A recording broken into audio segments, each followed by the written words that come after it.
서걱 날카로운 금소금이 고요한 침전의 공기를 단숨에 베어버렸다.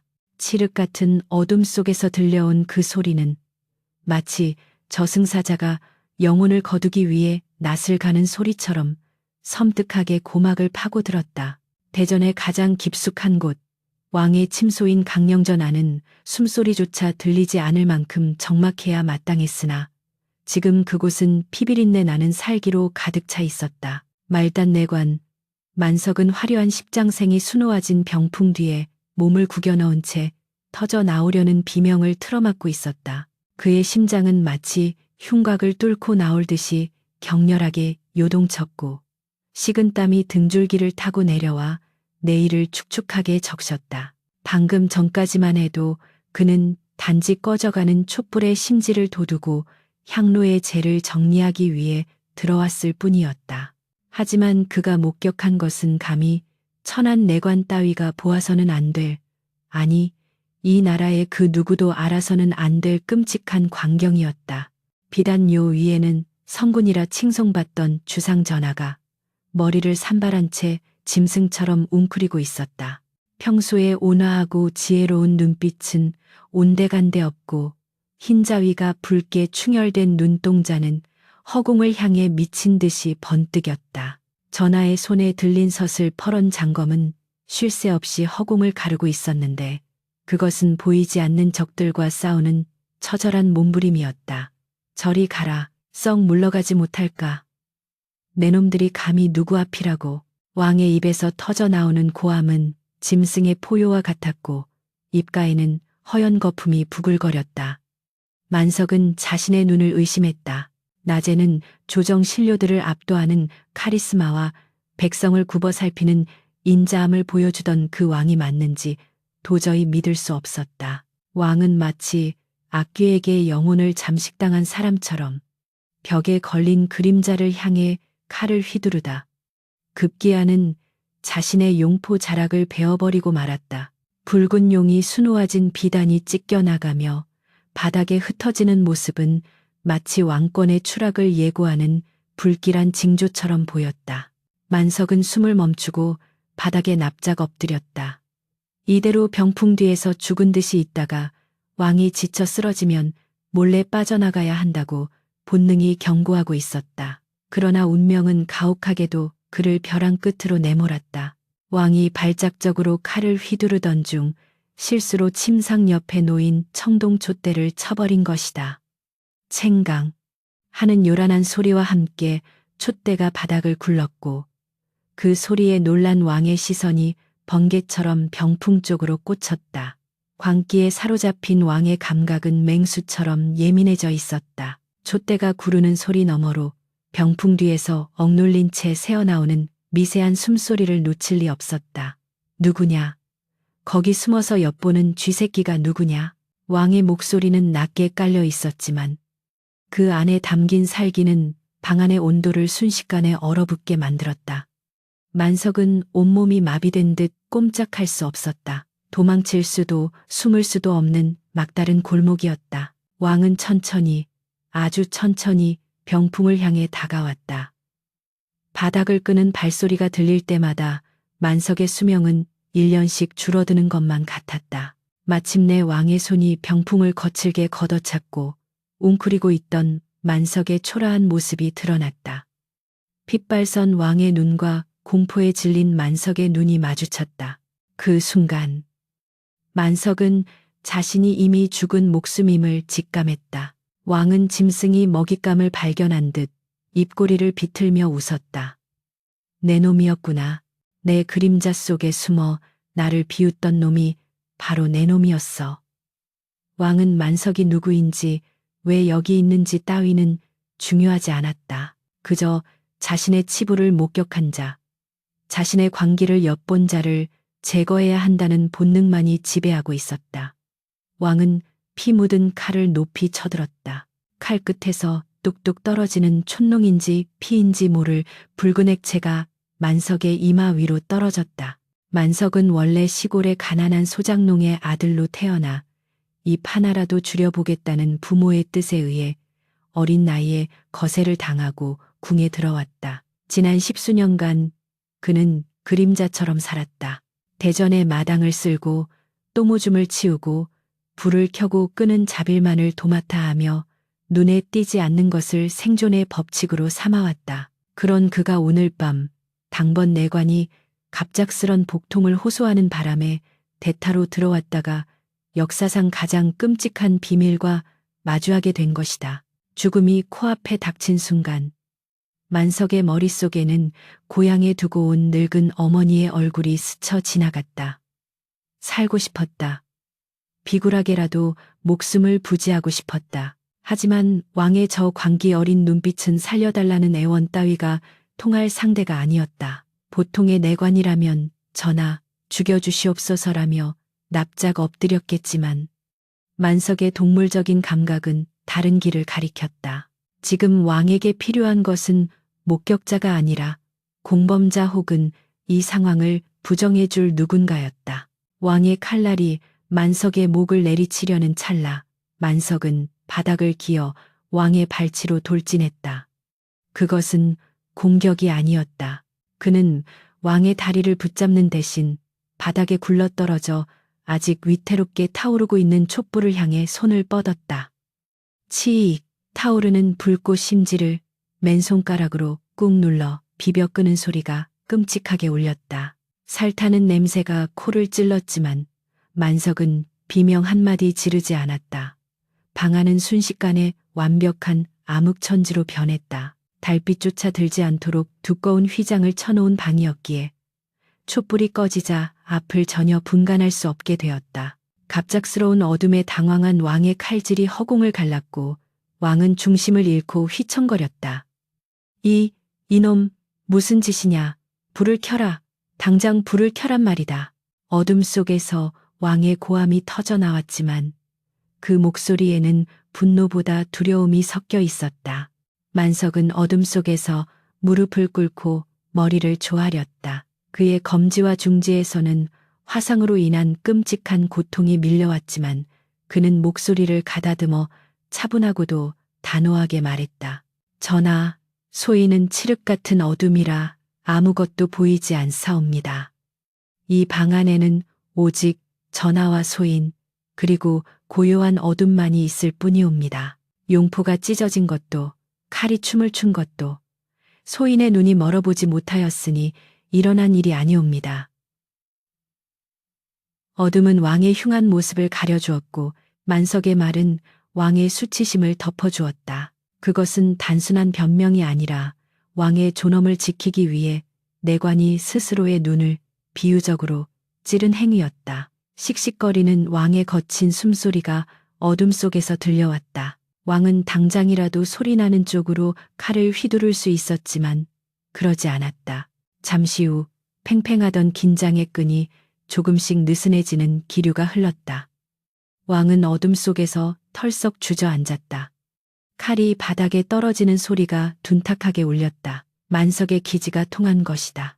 밝은 불빛 아래서 왕은 광인 광른이었지만 어둠 속에서 그는 그저 고독하고 병든 한 인간으로 돌아왔다. 만석은 화상을 입은 손을 부들부들 떨면서도 자세를 흐트러뜨리지 않았다. 소인은 대전의 촛불을 관리하는 미천한 내관이옵니다.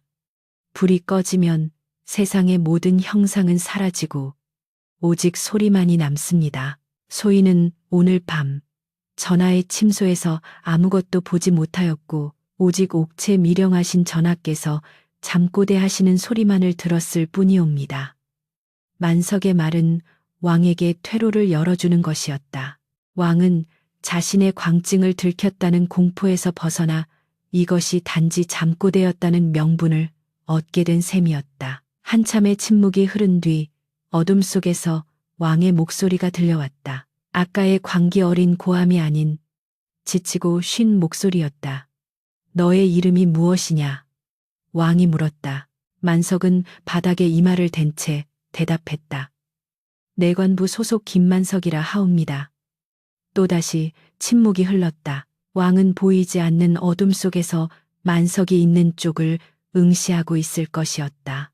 이윽고 왕의 서늘한 목소리가 다시 들려왔다. 만석이라.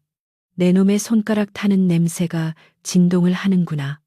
그 고통이 내 놈의 입을 다물게 할 수 있겠느냐? 왕은 만석이 손가락을 찢어서 불을 끈 의도를 정확히 간파하고 있었다. 그것은 충심일 수도 있었고 살기 위한 교활한 술책일 수도 있었다. 하지만 지금 왕에게는 그 무엇이든 간에 자신을 숨겨줄 어둠이 필요했다. 소인의 손가락은 다시 자라지 않겠지만 상처가 아물면 흉터는 남을 것입니다. 그 흉터를 볼 때마다 오늘 밤의 어둠을 기억하겠사옵니다. 소인의 혀는 전하의 것이니 전하께서 명하지 않으시면 죽어서도 열리지 않을 것이옵니다. 만석은 떨리는 목소리로 그러나 확신에 찬 어조로 맹세했다. 그것은 단순한 맹세가 아니라 목숨을 담보로 한 계약이었다. 왕은 쓴웃음을 지었다. 궁궐 안에 수많은 대신들이 충성을 맹세했지만 그들의 눈은 언제나 왕의 권력을 탐하고 있었다. 하지만 이 미천한 내관은 왕의 가장 추악한 모습을 보고서도 그 모습을 가려주기 위해 자신의 살을 태웠다. 왕은 비틀거리는 몸을 일으켜 다시 침상으로 향했다. 내일 날이 밝으면 내의원으로 가서 화상을 치료하거라. 단 촛불을 끄다 실수했다고 고하거라. 그리고 왕의 목소리에 다시금 힘이 실렸다. 앞으로 내 침소의 불은 오직 너만이 다루도록 하라. 다른 놈들은 촛불의 그림자조차 밟지 못하게 하라.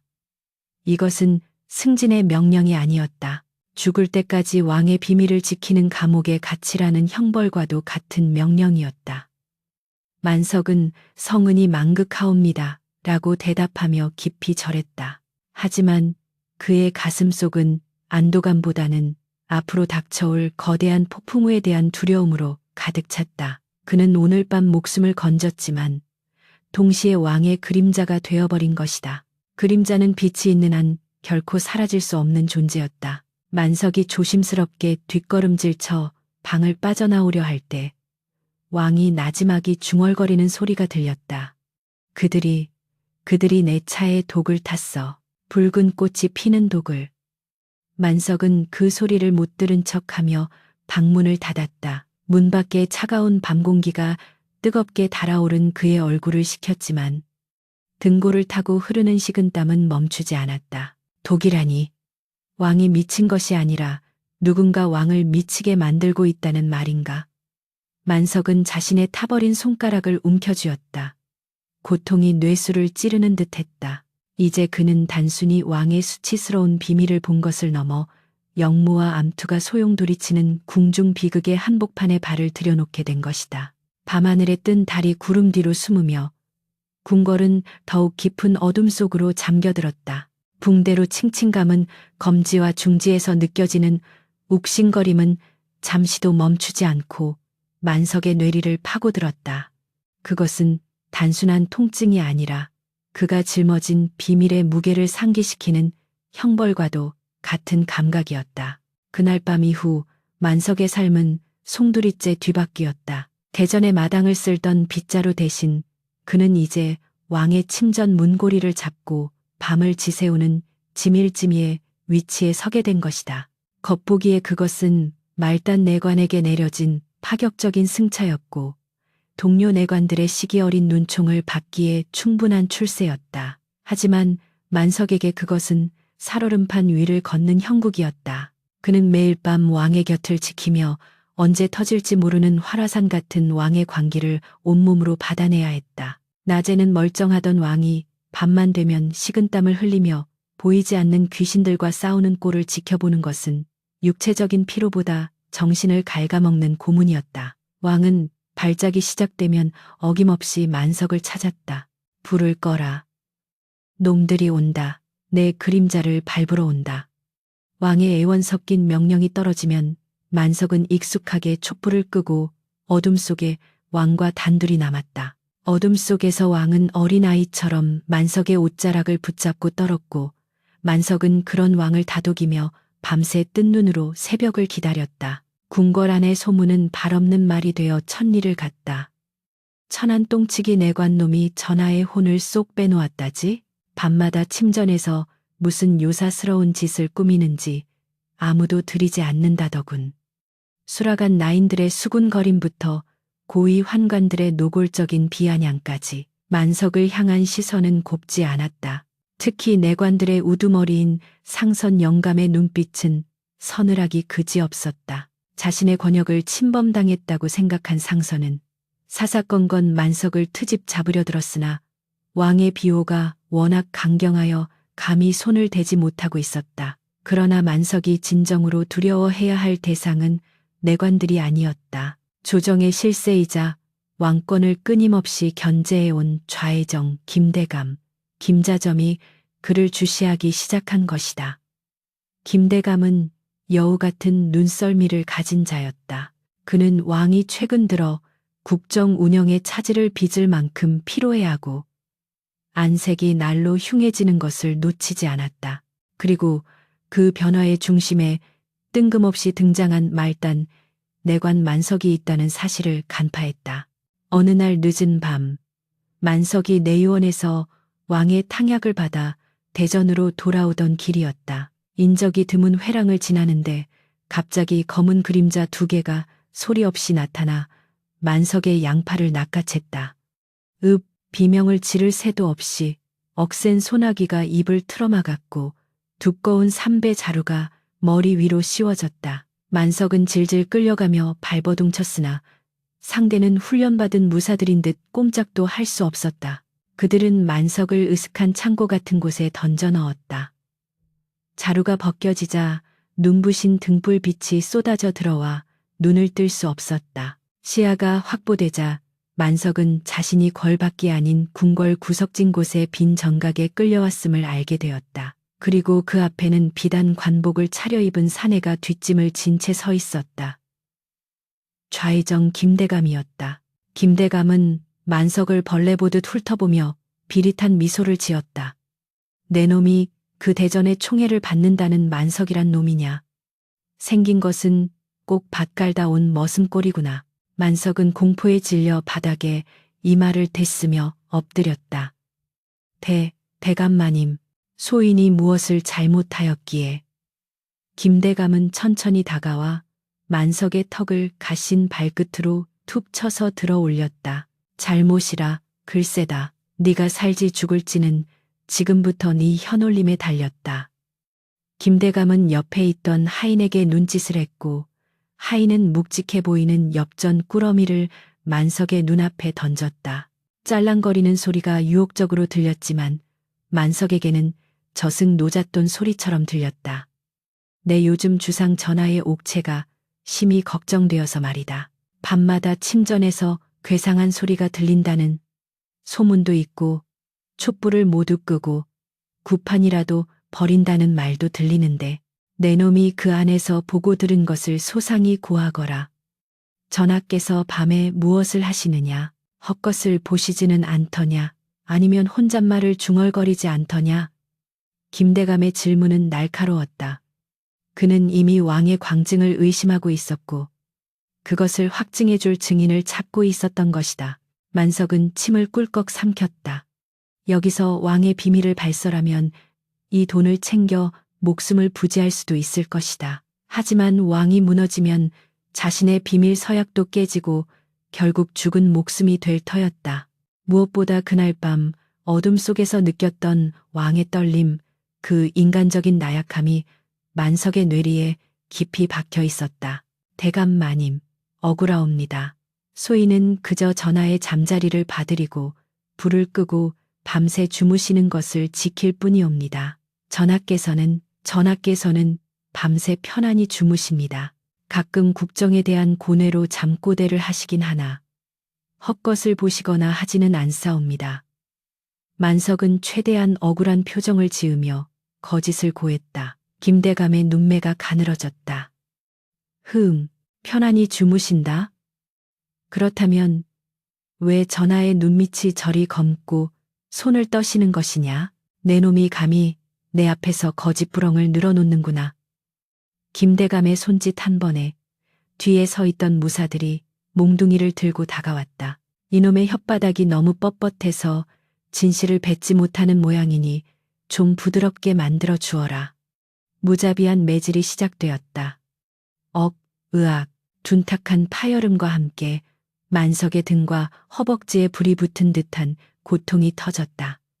뼈가 울리고 살이 터지는 고통 속에서도 만석은 입술을 깨물었다. 비명을 지르면 정신이 무너져 저도 모르게 비밀을 토설할 것만 같았다. 그는 혀를 깨물어 피를 흘리면서도 짐승 같은 신음만을 흘릴 뿐 입을 열지 않았다. 독한 놈. 한참을 두들겨 패도 만석이 같은 말만 되풀이하자 김대감은 혀를 찼다. 만석은 피투성이가 된 채 거친 숨을 몰아쉬면서도 눈빛만은 죽지 않고 김대감을 올려다보았다. 소인, 정말 모릅니다. 전하께서는 성군이십니다. 그 모습에 김대감은 묘한 기분을 느꼈다. 일개 내관 따위가 보일 수 있는 충심의 깊이가 아니었다.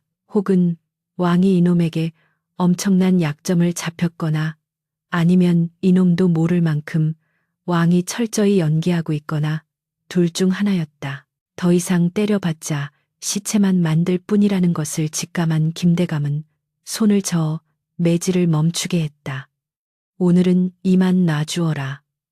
허나 명심해라. 내 눈은 궐 안 어디에나 있다. 내 놈이 숨쉬는 횟수까지 내가 다 알고 있다는 것을 잊지 마라. 만약 전하의 신변에 이상이 있는데도 네가 숨겼다는 것이 밝혀지면 그때는 매질로 끝나지 않을 것이다. 내 놈의 사지를 찢어 똥통에 처박아 줄 테니. 짐짝처럼 버려진 만석은 비틀거리며 궐 안의 어둠 속을 걸었다. 온몸이 부서질 듯 아팠지만 대전으로 돌아가야만 했다.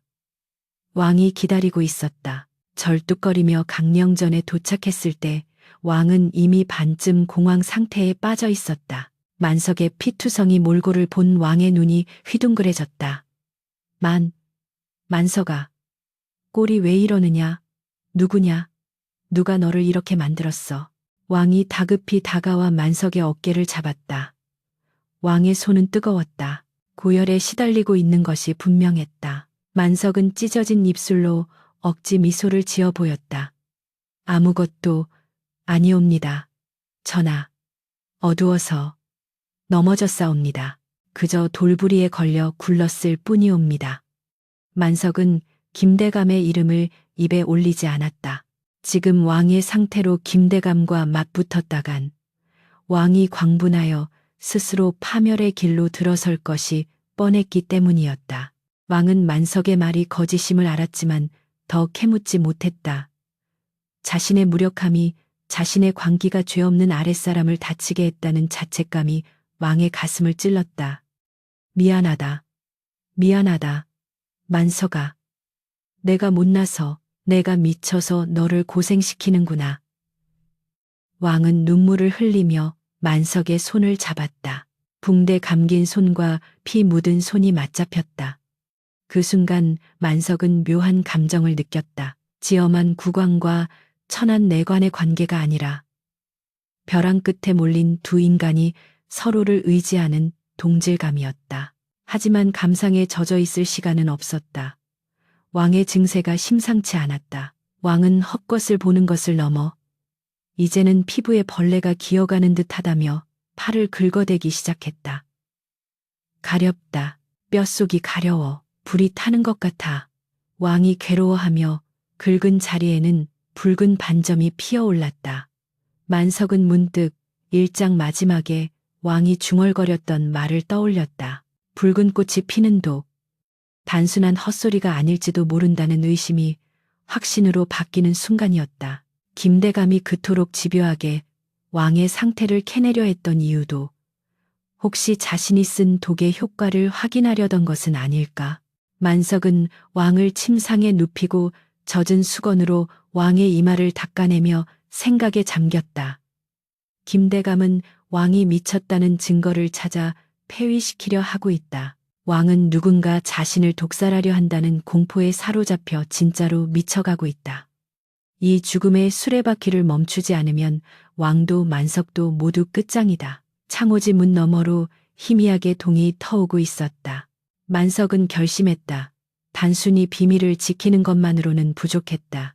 그림자 속에 숨어 방어만 해서는 살아남을 수 없었다. 범인이 그림자 속에 숨어 독을 쓴다면 그 그림자를 걷어내는 것 또한 그림자인 자신의 몫이었다. 만석의 눈빛이 매질을 당할 때보다 더욱 단단하게 빛났다. 살얼음판 위를 걷는 자가 살아남는 유일한 방법은 얼음이 깨지기 전에 건너편에 도달하거나 아니면 얼음을 깨고 물귀신을 끌어올리는 것뿐이었다. 아침 조의 시간이 다가오고 있었다. 만석은 아픈 몸을 이끌고 왕의 골룡포를 챙기기 시작했다. 왕이 조회를 걸으면 김대감의 의심은 더욱 깊어질 터였다. 전하, 기침하실 시간이 옵니다. 오늘따라 햇살이 맑습니다. 부디 강건한 모습을 보이시어 저 간악한 무리들의 길을 꺾어주시옵소서. 만석의 간곡한 목소리에 왕은 힘겹게 눈을 떴다. 초췌하지만 도끼 서린 눈빛이 돌아왔다. 왕과 내관, 두 남자는 서로의 눈을 보며 말없는 약속을 나누었다. 반드시 살아남겠노라고. 그리고 그 약속 뒤편에는 만석이 이제부터 시작해야 할 위험천만한 탐정 노름이 기다리고 있었다. 수라간, 내의원, 그리고 김대감의 사각까지 연결된 보이지 않는 독의 연결고리를 찾아내는 것. 그것은 목숨을 건 숨바꼭질의 시작이었다. 달빛이 창호지 문을 푸르스름하게 물들이는 깊은 밤, 강령전의 공기는 무겁게 가라앉아 있었다. 왕의 쇠약함은 이제 눈으로 보일 정도로 역력했다. 한때 호랑이처럼 기백이 넘치던 풍채는 온데간데 없고 앙상하게 마른 어깨는 수시로 떨렸다. 만석은 왕의 머리맡에 앉아 마른 수건으로 식은땀을 닦아내며 왕의 거친 숨소리에 귀를 기울였다. 끙, 끙. 왕이 뱉어내는 신음은 고통스러웠고 입술은 타들어간 장작처럼 까맣게 말라 있었다. 만석의 시선은 탁자 위에 놓인 찻잔에 머물렀다. 매일 밤 잠을 이루지 못하는 왕을 위해 수라간에서 올려보내는 안신탕이었다. 마음을 편안하게 해준다는 그 차를 마실 때마다 왕은 잠시 진정되는 듯 하다가도 이내 더욱 격렬한 악몽과 환각에 시달리곤 했다. 만석의 뇌리에 번개처럼 스치는 생각이 있었다. 왕의 광기는 자연스러운 병이 아니다. 그것은 매일 밤 아주 조금씩 은밀하게 주입되고 있는 죽음이었다. 만석은 그날 밤 왕이 약 기운에 취해 선잠이 든 틈을 타 조용히 침전을 빠져나왔다. 그의 발걸음은 유령처럼 소리가 없었다. 내관 생활 10수년 동안 익힌 것은 눈치와 발소리 죽이는 법뿐이었으나 오늘 밤 그 비천한 기술이 나라의 운명을 쥐고 있었다. 그는 수라간으로 향했다. 궐내의 모든 음식과 약재가 모이는 곳, 그곳에 반드시 꼬리가 있을 것이라 확신했다. 수라간 근처에 다다르자 늦은 시각임에도 불구하고 희미한 불빛이 새어 나오고 있었다. 만석은 담벼락 그늘에 몸을 숨기고 숨죽여 안을 살폈다. 안에서는 수라간의 최고 상궁과 낯선 사내가 은밀히 대화를 나누고 있었다. 사내의 얼굴은 어둠에 가려 보이지 않았으나 그의 허리춤에 매달린 놀이개는 낯이 익었다. 그것은 김대감의 사가에서 일하는 집사들이 차고 다니는 표식이었다. 이번 달 약재는 양을 조금 더 늘리십시오. 대감 마님의 분부입니다. 사내의 낮고 으스스한 목소리가 들렸다. 상궁은 주위를 두리번거리며 떨리는 손으로 작은 약포를 받아들었다. 하오나 전하의 옥체가 이미 한계에 다다르셨습니다. 여기서 더 쓰다가는 정말 큰일이 날 수도. 닥치시오. 시키는 대로만 하면 돼요. 늙은 상궁 하나 쥐도 새도 모르게 사라지는 것은 일도 아니란 걸 명심하시오. 협박 섞인 당부에 상궁은 고개를 끄덕일 수밖에 없었다. 사내가 사라지고 상궁이 안으로 들어가자 만석은 재빨리 뒷문으로 돌아가 수라간 약재 창고로 숨어들었다. 코 속으로 훅 끼쳐오는 갖가지 약초 냄새 사이로 미세하지만 역겨운 비린내가 감지되었다. 만석은 시골 출신답게 개코를 가지고 있었다. 어린 시절 산에서 잘못 먹으면 미쳐서 죽는다는 독초, 미치광이 풀의 냄새와 흡사했다. 하지만 이것은 그것보다 훨씬 정제되고 교묘하게 배합된 냄새였다. 만석은 탕약기들이 놓인 선반을 뒤졌다. 방금 상궁이 받아온 약포가 안신탕 재료통 옆에 숨겨져 있었다. 떨리는 손으로 약포를 열어보니 붉은색 가루가 미세하게 반짝였다. 냄새를 맡아본 만석은 확신했다. 이것이었다. 왕을 서서히 말려 죽이고 정신을 갉아먹어 스스로 파멸하게 만드는 독. 김대감은 왕을 단번에 독살하여 역풍을 맞는 대신 왕을 광인으로 만들어 폐위시키려는 치밀한 계획을 세운 것이었다. 증거를 확보했지만 만석은 절망했다. 이 약포를 들고 나가 누구에게 고발한단 말인가? 내의원 제조도 의금부 판사도 모두 김대감의 입김이 닿아 있는 자들이었다. 천안내관이 약가루를 들고 설치면 오히려 내 놈이 왕을 독살하려 했다는 누명을 쓰고 그 자리에서 참수당할 것이 뻔했다. 증거는 있지만 입증할 방법이 없는 딜레마. 만석은 다시 강령전으로 돌아오는 길 내내 입술을 피가 나도록 깨물었다. 하늘에 뜬 달은 야속하게도 밝았고 만석의 그림자는 길게 늘어졌다. 그때였다. 멀리서 내관들이 웅성거리는 소리가 들렸다. 전하께서 또 발작을 일으키셨다. 만석의 심장이 철렁 내려앉았다. 그는 젖먹던 힘을 다해 강령전으로 달렸다. 방 안으로 뛰어들자 왕은 이미 침상에서 굴러떨어져 바닥을 뒹굴고 있었다. 벌레가 내 뇌 속을 파먹는다. 끄아. 왕은 머리를 바닥에 미치며 자해를 하고 있었고 주위의 내관들과 궁녀들은 어쩔 줄 몰라 발만 동동 구르고 있었다. 그때 방문이 열리며 수라간 상궁이 찻상을 들고 들어왔다. 전하, 진정하시옵소서. 안신탕을 대령하여 싸웁니다. 이걸 드시면 좀 나아지실 것입니다. 상궁의 목소리는 평온해 보였지만 찻잔을 잡은 손끝은 미세하게 떨리고 있었다. 김대감의 첩자인 상궁이 가져온 저 차. 저걸 마시면 왕은 오늘 밤을 넘기지 못하고 완전히 이성을 잃을지도 모른다. 왕은 고통에 못 이겨 상궁이 내미는 찻잔을 덥석 잡으려 했다.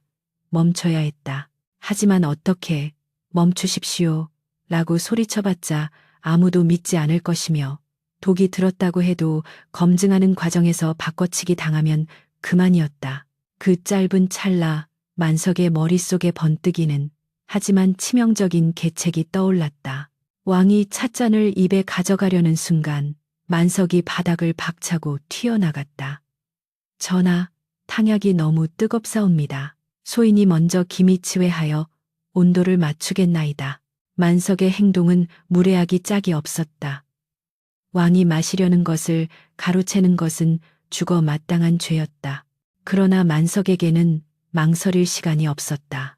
그는 왕의 손에 들린 찻잔을 거의 빼앗다시피 하여 자신의 입으로 가져갔다. 주위에서 저 미친놈이 하는 경악의 외침이 터져 나왔다. 꿀꺽. 뜨거운 액체가 목구멍을 타고 넘어갔다. 쌉싸름한 맛 뒤에 숨겨진 혀끝을 마비시키는 찌릿한 감각이 즉시 느껴졌다. 만석은 찻잔을 단숨에 비워버렸다. 그리고 빈잔을 내려놓으며 왕을 바라보았다. 왕은 멍하니 만석을 쳐다보고 있었다. 1초, 2초, 3초. 침묵이 흘렀다. 네 이놈. 감히 전하의 수라를. 상선 영감이 호통을 치며 다가오려는 순간 만석의 몸이 거세게 휘청거렸다. 크어. 만석의 입에서 검붉은 피가 뿜어져 나왔다. 복부를 쇠갈고리로 긁어내는 듯한 끔찍한 통증이 덮쳤다. 시야가 빙글빙글 돌고 다리에 힘이 풀리며 바닥으로 곤두박질 쳤다. 몸이 활처럼 휘어지며 경련이 일어났다. 입가에는 하얀 거품이 부글거렸다. 그것은 연기가 아니었다. 진짜 독이 몸 안에 퍼지며 오장육부를 뒤틀고 있었다. 방 안은 순식간에 아수라장이 되었다. 독이다. 차에 독이 들었다. 누군가 비명을 질렀다. 상궁은 사색이 되어 뒷걸음질 쳤고 왕은 충격에 휩싸여 만석을 내려다보았다. 만석은 흐려지는 의식 속에서도 왕을 향해 손을 뻗었다. 그의 눈빛은 고통으로 일그러져 있었지만 왕에게 보내는 메시지는 명확했다. 보시옵소서. 전하께서 매일 드시던 것이 바로 이것이옵니다. 왕은 떨리는 손으로 만석의 어깨를 잡았다. 만석아, 만석아. 왕의 눈동자가 흔들렸다.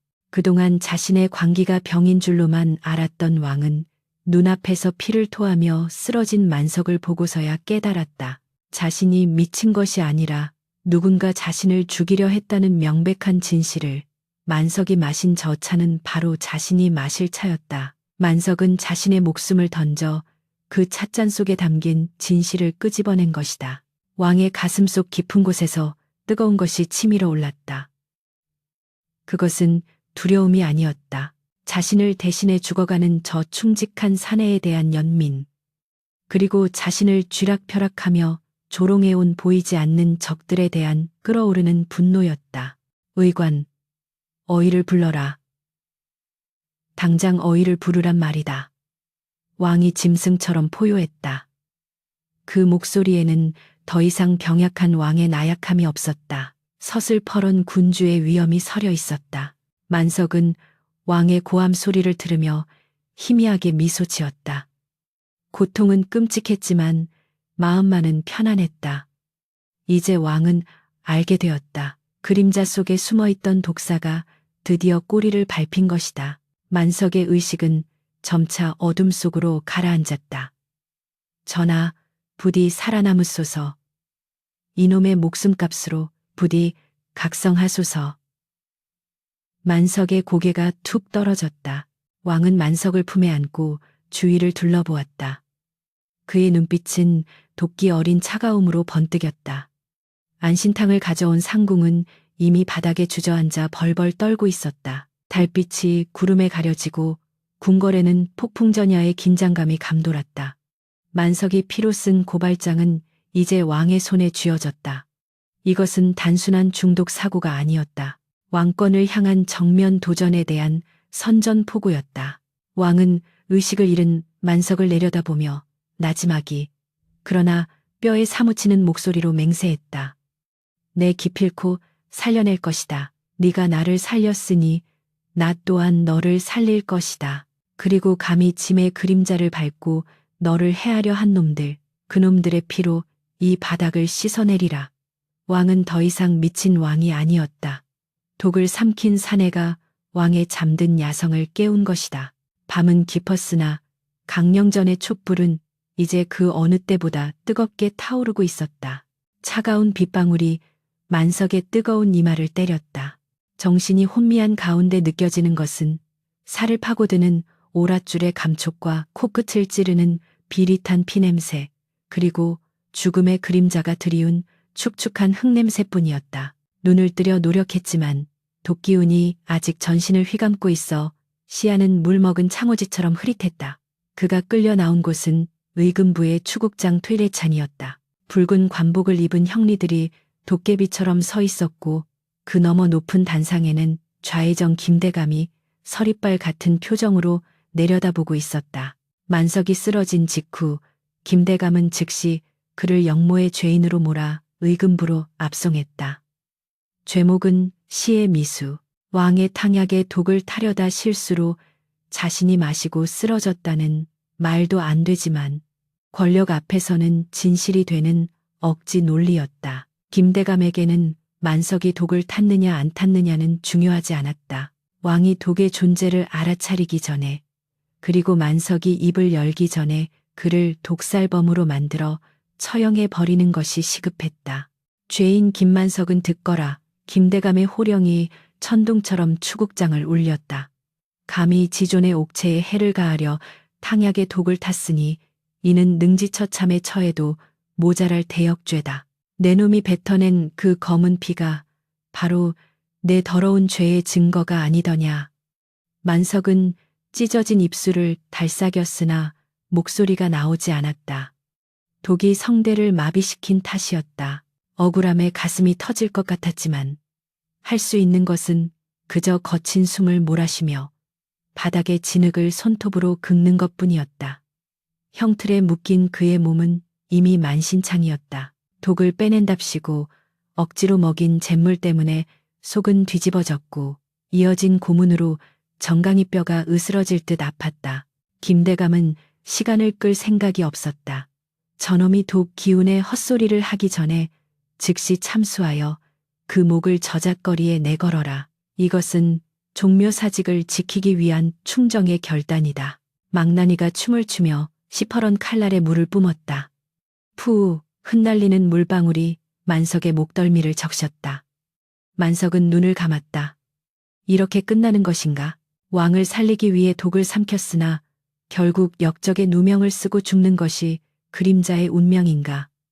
하지만 후회는 없었다. 그 찰나의 순간 왕의 눈빛이 돌아오는 것을 보았으니까.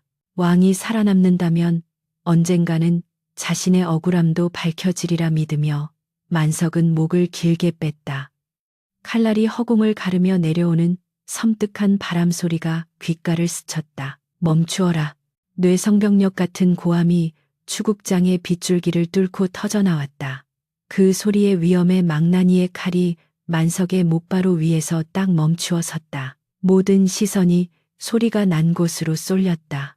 의금부의 육중한 대문이 활짝 열리며 비틀거리는 발걸음에 한 사내가 걸어 들어오고 있었다. 머리는 산발하고 옷은 흐트러진 잠옷 차림이었으며 맨발은 빗물과 진흙으로 엉망이었다. 그러나 그 눈빛만은 굶주린 호랑이처럼 형형하게 빛나고 있었다. 주상 전하였다. 김대감의 눈동자가 지진이라도 난 듯 흔들렸다. 전하, 어찌하여 이곳까지? 김대감은 당황하여 말을 더듬었다. 왕은 며칠이고 누워 있어야 할 위중한 상태였다. 아니, 김대감의 계획대로라면 지금쯤 독기운이 퍼져 인사불성이 되었어야 했다. 그러나 왕은 의관들의 만류를 뿌리치고 억수같이 쏟아지는 비를 뚫고 이곳까지 걸어온 것이다. 왕은 아무 말 없이 단상으로 올라갔다. 비에 젖은 용포가 무겁게 축 늘어졌지만 왕이 뿜어내는 기세는 추국장의 모두를 압도했다. 왕은 묶여있는 만석에게 다가갔다. 피투성이가 된 채 자신을 올려다보는 만석의 눈과 마주쳤다. 왕의 눈가가 붉어졌다. 왕은 천천히 몸을 굽혀 만석의 얼굴에 묻은 진흙을 손수 닦아주었다. 지엄한 국왕이 천한 죄인의 얼굴을 만지는 파격적인 행동에 좌중은 숨조차 쉬지 못했다. 왕은 떨리는 목소리로 속삭였다. 내 그림자가 주인을 위해 빛을 삼켰구나. 그리고 왕은 벌떡 일어나 김대감을 향해 돌아섰다. 그 순간 왕의 표정은 자애로움에서 수라슈라의 얼굴로 돌변했다. 좌의정은 들으라. 이 자가 짐을 독살하려 했다 하였느냐? 왕의 목소리는 낮았지만 빗소리를 뚫고 명확하게 들려왔다. 김대감은 식은땀을 흘리며 답했다. 예, 전하. 저놈이 수라간에 몰래 드나들며 탕약에 손을 대는 것을 본 자가 한둘이 아닙니다. 하늘이 도우시어 제 꾀에 제가 넘어가 독을 마신 것입니다. 김대감은 끝까지 뻔뻔했다. 왕은 광속광셔를 터뜨렸다. 하하, 제 꾀에 제가 넘어가? 그렇다면 묻겠다. 저놈이 오늘 처음 독을 탔다면 어찌하여 짐은 지난 수개월 동안 매일 밤 저놈이 겪는 고통과 똑같은 불길을 뱃속에서 느꼈단 말이냐. 왕은 자신의 가슴을 주먹으로 쾅쾅 쳤다. 살이 타들어가고 뼈에 벌레가 기어다니고 눈앞에 헛것이 보이는 그 지옥 같은 고통 말이다. 만석이가 오늘 마신 독이 짐이 매일 밤 마시던 그 차에 든 것과 다르지 않음을 내 몸이 기억하고 있다. 왕의 외침은 비수처럼 김대감의 심장에 꽂혔다. 추국장에 모인 관료들과 군사들이 술렁거리기 시작했다. 왕이 직접 자신의 증세를 토로하며 독살설을 공식화한 것이다. 김대감은 안색이 창백해졌지만 물러서지 않았다. 전하, 그것은 심신이 미약해지시어 헛것을 느끼신 것입니다. 어찌 천한 내관의 짓거리를. 닥치거라. 왕은 호통을 치며 옆에 서 있던 의금부 도사에게서 칼을 빼앗았다. 그리고는 벌벌 떨며 구석에 엎드려 있던 수라간 상궁에게로 성큼성큼 다가갔다. 상궁은 공포에 질려 실금하며 바닥에 머리를 대섰다. 살려주시옵소서. 전하, 살려주시옵소서. 왕은 칼끝을 상궁의 목에 겨누었다. 이 늙은 여우야, 내년이 매일 밤 내오던 그 안신탕. 그 속에 무엇을 넣었느냐? 내 입으로 불지 않으면 이 칼로 내 배를 갈라 그 속에 든 검은 마음을 직접 꺼내어 보겠다. 왕의 기세에 눌린 상궁은 덜덜 떨며 입을 열었다. 좌의정 대감마님께서 약재라 하시며 몸에 좋은 것이니 타라고 시키셨사옵니다. 소인은 그저 시키는 대로. 상궁의 자백이 터지자 추국장은 순식간에 아수라장이 되었다. 모든 시선이 김대감에게 꽂혔다. 김대감은 이 미친년이 어디서 함부로 주둥이를 놀리느냐 하며 상궁을 발로 차려 했으나 왕이 칼을 휘둘러 그를 제지했다. 내 놈의 혀가 길구나. 짐이 미친 것이 아니라 내 놈의 탐욕이 미쳐 날뛰는 것이었어. 왕은 칼을 땅에 꽂고 김대감을 노려보았다. 빗물이 왕의 얼굴을 타고 흘러내려 마치 피눈물처럼 보였다. 좌의정 김자점은 짐을 독살하고 국정을 농단하려 한 영모의 괴수다. 의금부도사는 당장 저놈을 포박하여 하옥하라. 그리고 저놈과 결탁한 내의원 제조, 수라간 별감 등 관련된 모든 놈들을 낱낱이 잡아들여라. 쥐새끼 한 마리라도 놓치면 너희들도 무사치 못할 것이다. 왕의 명령은 서리빨 같았다. 형리들이 머뭇거리자 왕이 다시 한번 당장 하고 소리쳤다. 그제야 사태 파악이 된 군사들이 김대감을 에워쌌다. 김대감은 발악했다. 이거 놓아라. 내가 누구인지 아느냐. 전하, 어찌 저런 천한 것들의 말만 믿고 신을 의심하십니까? 이것은 모함입니다. 그러나 이미 대세는 기울었다. 왕은 더 이상 허수아비가 아니었다. 김대감과 그 일당들이 줄줄이 굴비 엮이듯 끌려나가는 모습을 보며 왕은 깊은 한숨을 내쉬었다. 긴장이 풀리자 다리가 후들거렸다. 왕은 다시 만석에게 다가갔다. 형리들이 황급히 만석의 결박을 풀었다. 만석은 축 늘어진 채 의식을 잃어가고 있었지만 입가에는 희미한 미소가 걸려 있었다. 왕은 빗물과 피범벅이 된 만석을 직접 안아 일으켰다. 골룡포가 더러워지는 것 따위는 안중에도 없었다. 어이를 불러라. 내의원의 모든 약재를 써서라도 이 사람을 살려내라. 만약 이자가 죽는다면 내의원 전원을 함께 순장시킬 것이다. 왕의 목소리에는 간절함과 단호함이 배어 있었다. 왕의 품에 안긴 만석은 어렴풋이 왕의 목소리를 들었다. 따뜻했다.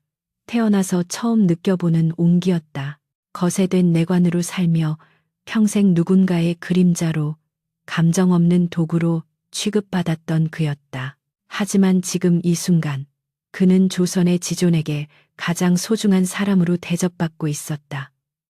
전하, 이제 되셨습니다. 부디 성군이 되시옵소서.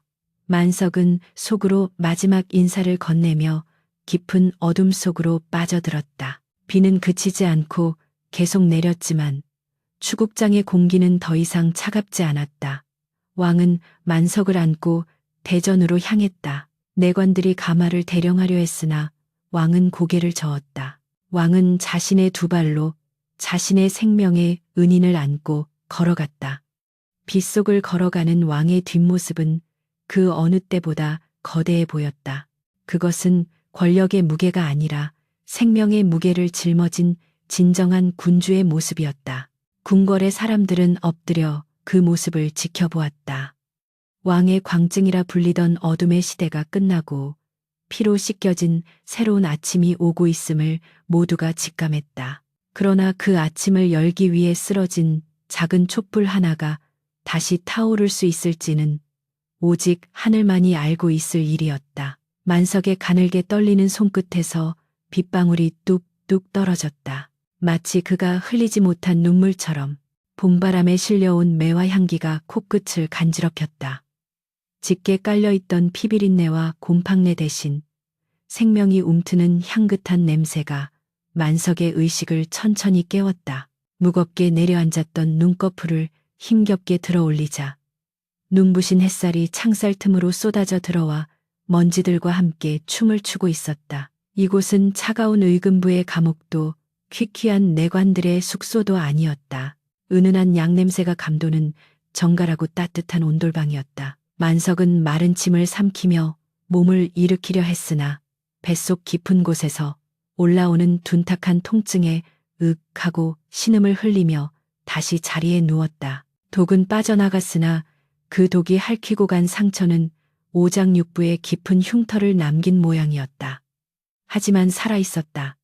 심장이 뛰고 폐가 숨을 들이마시고 있었. 죽음의 문턱까지 갔다가 염라대왕의 명부에서 이름이 지워져 다시 이승으로 쫓겨난 기분이었다. 정신이 드느냐. 익숙하면서도 낯선 목소리가 들려왔다.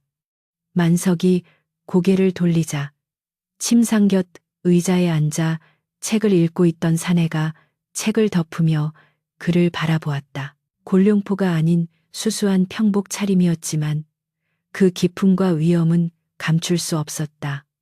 주상 전하였다. 만석은 화들짝 놀라 침상에서 내려와 바닥에 엎드리려 했다. 전하, 어찌 이곳에. 그러나 몸이 말을 듣지 않아 비틀거리는 그를 왕이 손수 부축하여 다시 눕혔다. 누워있거라. 내 놈이 또다시 피를 토하고 쓰러지면 내의원 의관들의 목이 남아나지 않을 것이다. 왕의 목소리에는 예전의 날 선광기 대신 봄볕 같은 따스함이 배어 있었다. 만석은 멍하니 왕의 얼굴을 올려다 보았다. 삿하던 눈은 생기를 되찾았고 거칠었던 피부는 윤기가 돌았다. 왕은 이제 더 이상 그림자와 싸우는 미치광이가 아니라 진정한 조선의 군주로 돌아와 있었다. 소인, 며칠이나 잠들어 있었사옵니까? 만석의 목소리는 쇳소리가 섞여 거칠게 갈라져 나왔다. 독이 성대를 상하게 한 탓이었다. 왕은 씁쓸한 표정으로 찻잔을 만지작거렸다. 보름이다.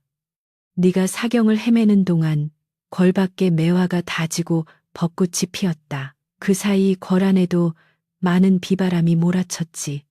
왕은 담담하게 지난 일들을 들려주었다. 김자점과 그 일파는 모두 영모제로 처단되었고 그들의 가사는 몰수되어 백성들에게 나눠졌다. 수라간과 내의원, 내관부까지 대대적인 물갈이가 있었고 궁궐은 비로소 썩은 살을 도려내고 새 살이 돋아나고 있었다. 모두 내 덕분이다. 네가 그 독을 마시지 않았다면 나는 여전히 어둠 속에서 귀신들과 싸우다 비참하게 죽어갔겠지. 왕의 눈시울이 붉어졌다. 만석은 고개를 저었다. 아니옵니다. 전하. 소인은 그저 제 할 일을 했을 뿐이옵니다. 하오나. 만석은 말을 잇지 못하고 주저했다. 이제 몸이 나으면 그에게는 더 큰 문제가 기다리고 있었다. 그는 왕의 가장 수치스러운 비밀, 즉 왕이 광기에 사로잡혀 자해하고 짐승처럼 울부짖던 모습을 모두 목격한 유일한 증인이었다. 게다가 이번 사건으로 만석의 이름이 권례에 파다하게 퍼졌다. 왕의 총애를 받는 영웅이 되었지만 그것은 곧 정적들의 표적이 된다는 뜻이기도 했다. 무엇보다 군주의 치부를 아는 신하는 살려두지 않는다는 것이 권력의 비정한 속성이었다. 왕이 지금은 고마워할지 몰라도 세월이 흐르고 왕권이 더욱 공고해지면 만석의 존재 자체가 왕에게는 껄끄러운 가시가 될 것이 뻔했다. 왕은 만석의 흔들리는 눈빛을 읽은 듯 했다. 긴 침묵이 흘렀다. 왕은 자리에서 일어나 창가로 다가갔다. 뒷짐을 진 왕의 등은 고독해 보였다. 만석아, 너는 내 그림자였다. 빛이 강할수록 그림자는 짙어지는 법이지. 허나 이제 나는 그림자 속에 숨지 않을 것이다. 그러니 너 또한 더 이상 그림자로 살 필요가 없다. 왕이 천천히 뒤를 돌아 만석을 응시했다. 그 눈빛에는 결단이 서려 있었다. 너를 죽은 것으로 처리했다. 만석의 눈이 휘둥그레졌다. 예? 그게 무슨? 공식적으로 내관 김만석은 독의 후유증을 이기지 못하고 어젯밤 숨을 거두었다. 내일 내 장례가 치러질 것이야. 궐 사람들은 네가 충절을 지키고 죽었다고 알 것이다. 만석은 혼란스러웠다. 왕이 자신을 버리는 것인가? 아니면 살리는 것인가? 왕은 품에서 낡은 호패 하나와 문서 한 장을 꺼내 만석의 이불 위에 놓았다.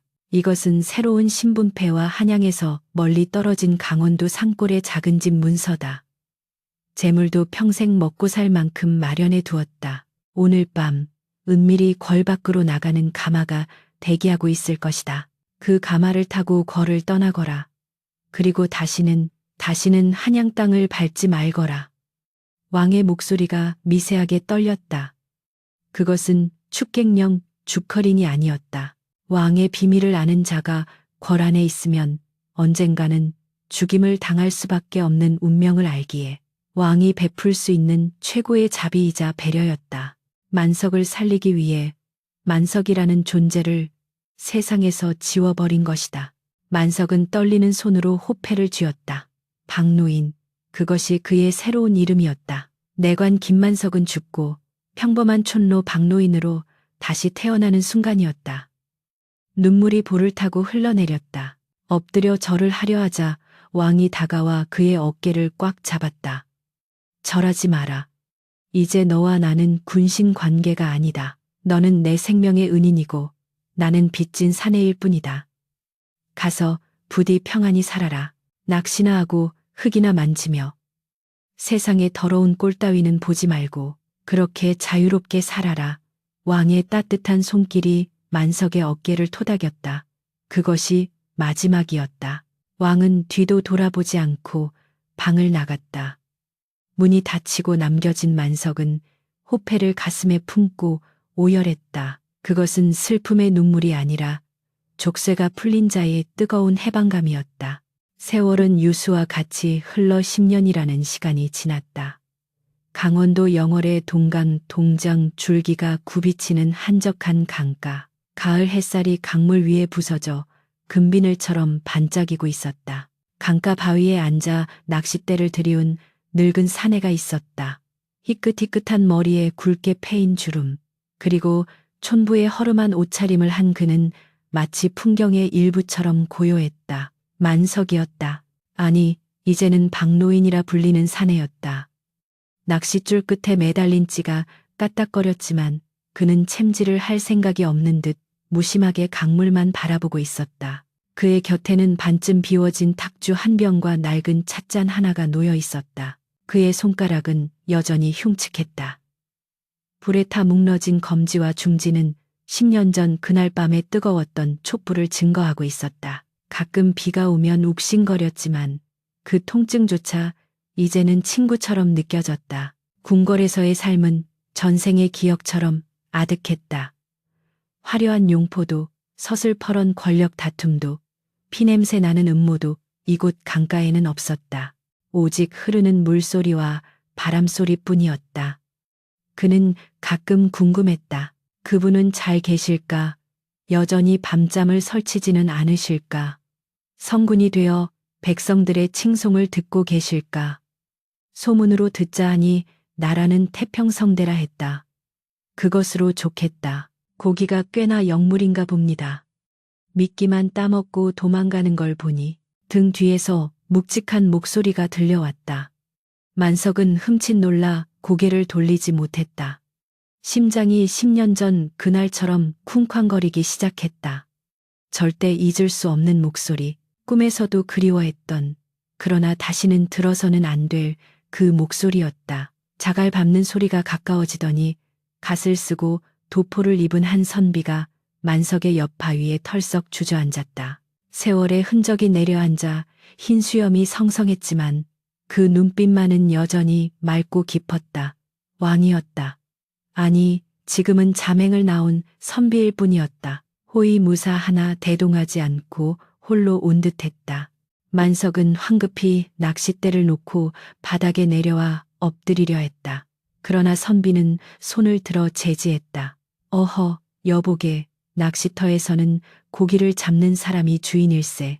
객이 주인의 낚시를 방해해서야 쓰나.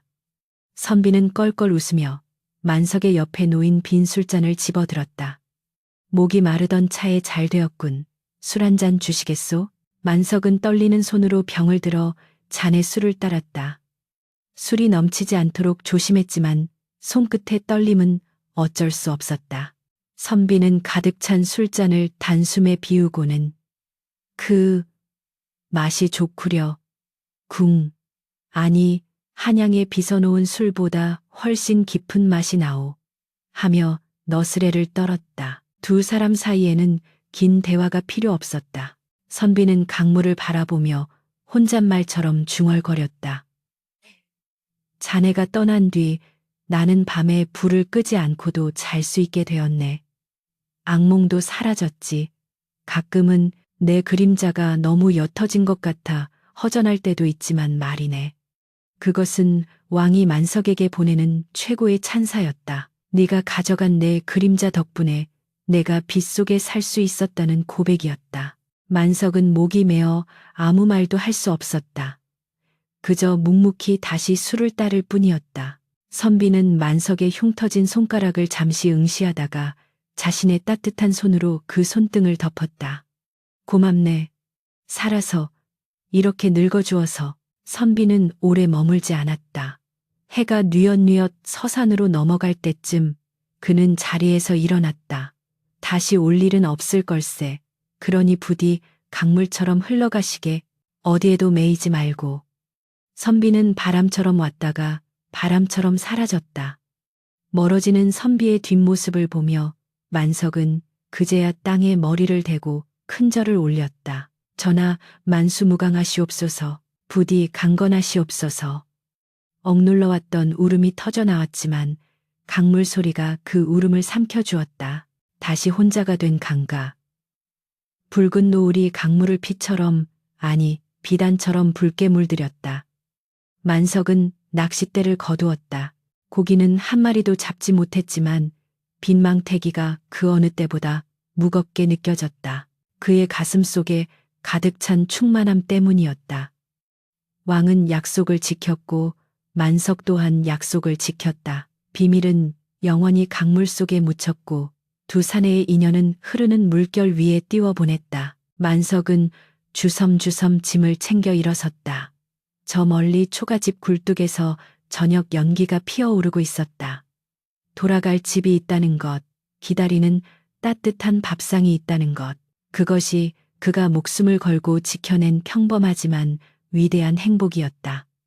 만석은 강물을 향해 마지막으로 한 번 뒤를 돌아보았다. 물 위에 비친 자신의 그림자가 노을빛에 길게 늘어져 있었다. 이제 그의 그림자는 더 이상 왕의 그림자가 아니었다. 오롯이 자신의 것, 자유인 박노인의 그림자였다. 그는 콧노래를 흥얼거리며 집으로 향하는 오솔길을 걸어갔다. 강물은 말없이 흐르고 역사의 한 페이지는 그렇게 조용히 덮였다.